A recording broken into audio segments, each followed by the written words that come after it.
Greetings, fellow travelers. This is my podcast, Not Super, but Human. My name's Will, and I'll be your guide.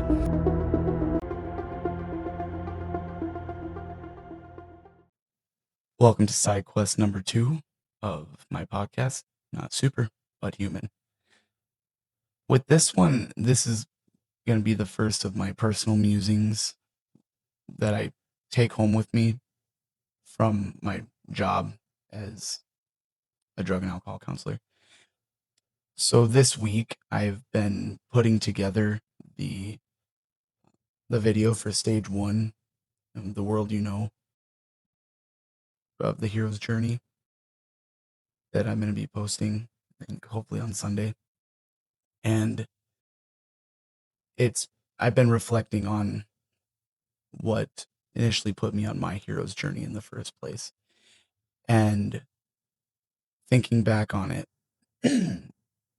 previously I was working at a treatment center, a residential treatment center, and I was well overworked. I was working as a manager at the center. We were incredibly short-staffed all the time, for months, actually. And when we're short-staffed counselors like that, the manager, they need to step up as a primary counselor as well. Now, the problem with that is when I was acting as the manager, I took a caseload of 16 clients, but then I was also trying to manage the facility. And I was doing that for months. And I was working probably 70-hour weeks.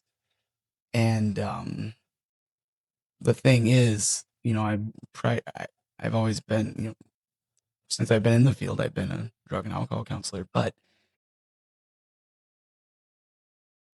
I was always so busy that trying to meet with clients was tough. And so after a while, the work I did with clients almost just felt like another task I had to get through because I was spending so much time there.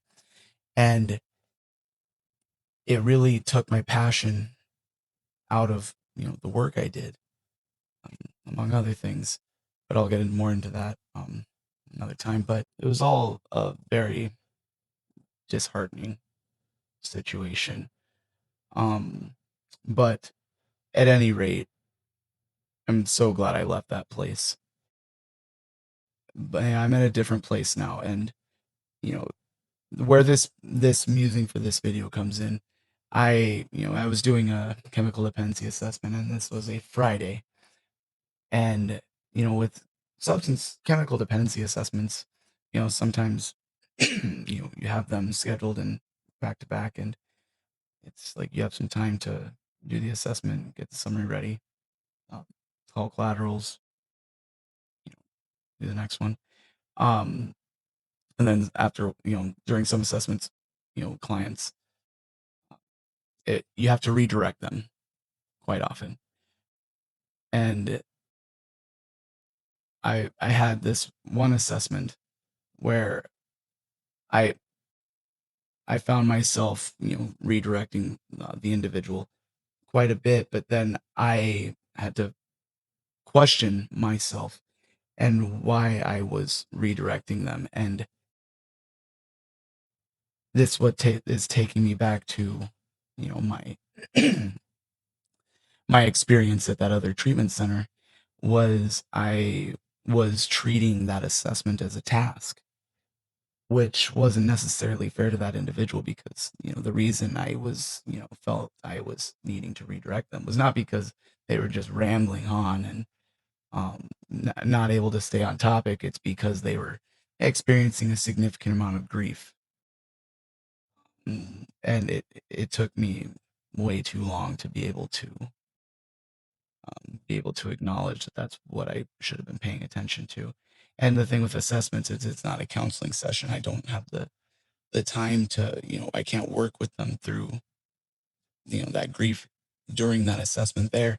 But what I, thought about when I was in that assessment was that, this individual hasn't had an assessment, and they were, going through quite a bit. And, this assessment with me was that first opportunity they had to actually communicate with someone.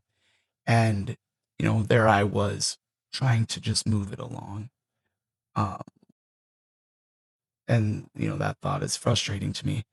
And so in that moment, I'm grateful that I I did slow myself down, and I took some extra time with that individual, and just heard them out and listened to what they were going through. And like I said, I couldn't provide any counseling. I wasn't working with them on their problem, but just listening to them, because honestly, that's really all they needed in that moment. They just needed someone to hear them. And that's really the important piece here, and why I'm putting this side quest out there.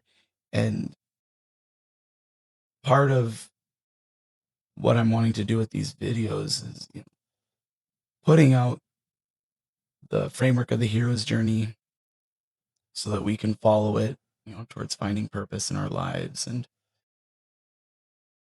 it's the other part of it is finding out what that means to be the everyday hero. And that can mean a great deal of things, and it could mean something very different for every person.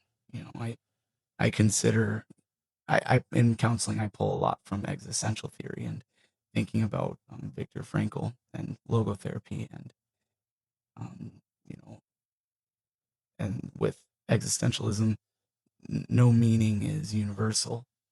And so with no if no meaning is universal, then no one's idea of what that everyday hero is going to be. But for me, in that moment, it was just being there for another person and just giving a little extra. I didn't have to, spend the extra time listening listening to them on everything else going on. I could have redirected, I could have stayed more on track, but I chose to kind of be with them on what they're experiencing, and just give a little more of myself than I had been, that I didn't realize I was holding myself back from. I didn't really consider that I wasn't really giving all of myself, that I was just withholding that amount of compassion, and not intentionally. Um, and so part of it for me is being intentional with being compassionate towards others. And so yeah, that's the important piece here. And so for me, I'm wanting to just try to remember to continue to put a little extra in with anything I do, and with doing anything for other people. And with anyone, listening to this, I challenge you to just identify what it is you can do. And it can be anything you're doing, anything that you're already doing, but maybe you're not giving all of yourself to, or maybe you can do just a little bit more with. And it can be anything. And just be honest with yourself, and it doesn't have to be extreme. It could just be giving a little bit of extra time or a little bit more effort. All right. Well, that's all I got for this. I hope to post stage 1, The World You Know. It's coming Sunday. Thank you.